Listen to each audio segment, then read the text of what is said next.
Good afternoon, brothers and sisters.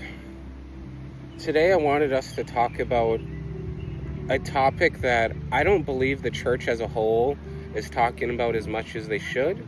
It's something that is lacking when it comes to both teenagers and adults who are struggling mentally and even physically.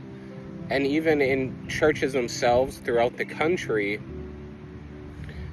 this struggle, this topic isn't being talked about at all. I very rarely see it being talked about on sermons online, on YouTube, even on social media. I don't see a lot of people talking about suicide and the struggle that someone endures mentally and physically that causes them to feel like and believe that taking their life is the only way to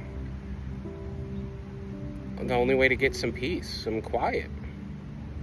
And so I wanted us to talk about suicide today, and I wanted to share with you my experience when it came to my attempts, how I was feeling, what I was feeling, and why I did it in the first place. Hopefully you guys can seek some understanding of what someone goes through and what goes on in someone's mind when they're thinking about it, when they have a plan, when they put that plan together, and when they attempt to end their life. The first time I attempted to end my own life was high school. I was probably about 15, 16.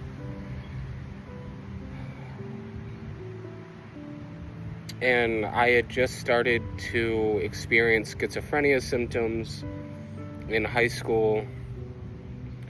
And what really ticked me off, what made me so angry in the beginning, was that people weren't understanding what I was telling them. What I was trying to explain to them was happening to me. And even my adopted parents,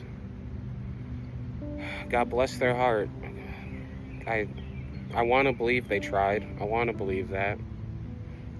But at that time, when I was trying to tell my adopted parents what was going on mentally for me, the hallucinations, the voices, the visual stuff, the paranoia, the delusions, the disorganized thinking, the positive and negative symptoms, everything. I was trying to tell them, and they resorted to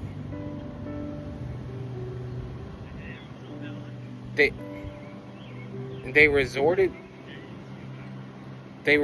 to claiming that I was trying to seek attention, that I was dealing with attention-seeking behavior, and that was my issue, that was my problem.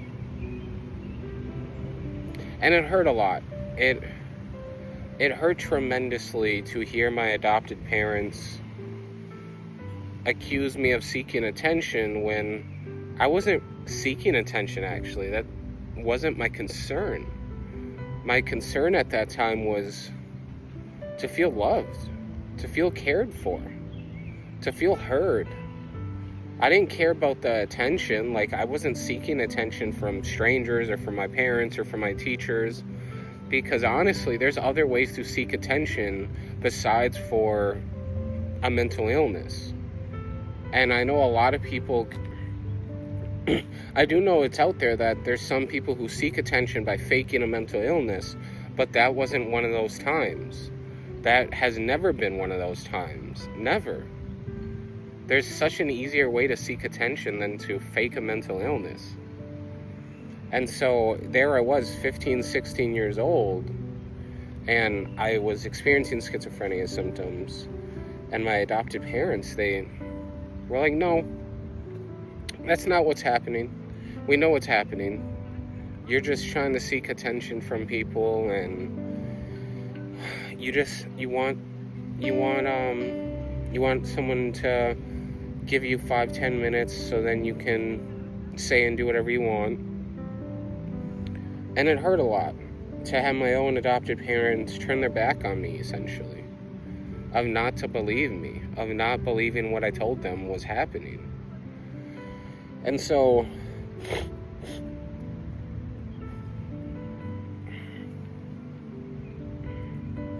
And so because my adopted parents weren't listening, I even tried to go to a couple teachers at school. They weren't as well understanding what I was telling them. I tried talking to my German teacher, Frau Becker. I tried talking to Mr. Brennan, my English teacher. And the adults in my life weren't listening. They weren't getting what I was telling them, what I was putting in front of them. And so because no one was understanding what I was going through, I felt alone.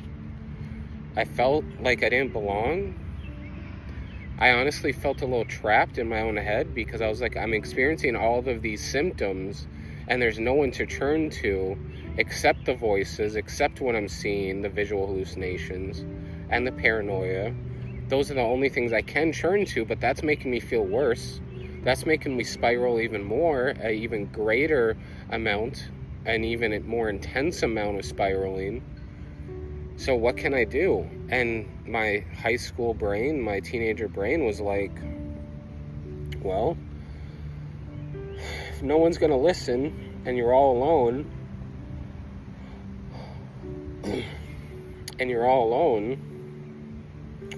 why not just end your life so you can be with your biological parents, so you can be with your real mom and dad? And that's what went on in my head. I wanted to end my life because, one, no one would listen to me, and second, I was having these schizophrenia symptoms, and it was unbearable, and third, I wanted to be with my biological parents. I wanted to be with my mom once again, to feel her warmth, to feel her touch, to hear her words, and her to speak to me. So I tried ending my life a couple times in high school. Once was pills. I tried to overdose on pills. I forgot what the pills were. They were a mixed bag of everything I could find in the house. There was a time where I cumped myself and tried to end my life that way. So there was a couple different times I tried to end my life in high school, and it didn't work.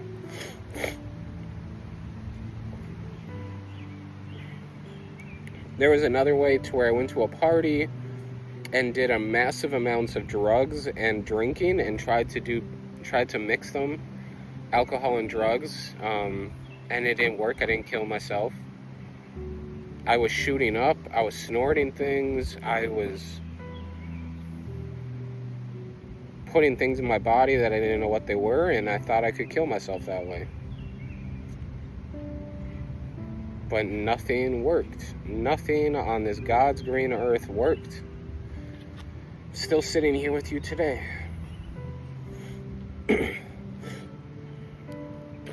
But that was high school. That was high school. And it saddens me because that's where everything started. That's where it all started, of me on this path that I'm on, this schizophrenic path of living with this illness and still essentially feeling alone. I still feel alone today. Even though I have a therapist now, even though I have a medication management nurse practitioner now,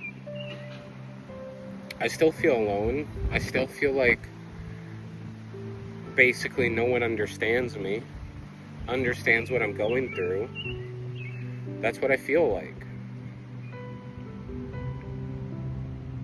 And I know I have some followers on TikTok, on Instagram, on social media who comment very wonderful, kind, loving things every day.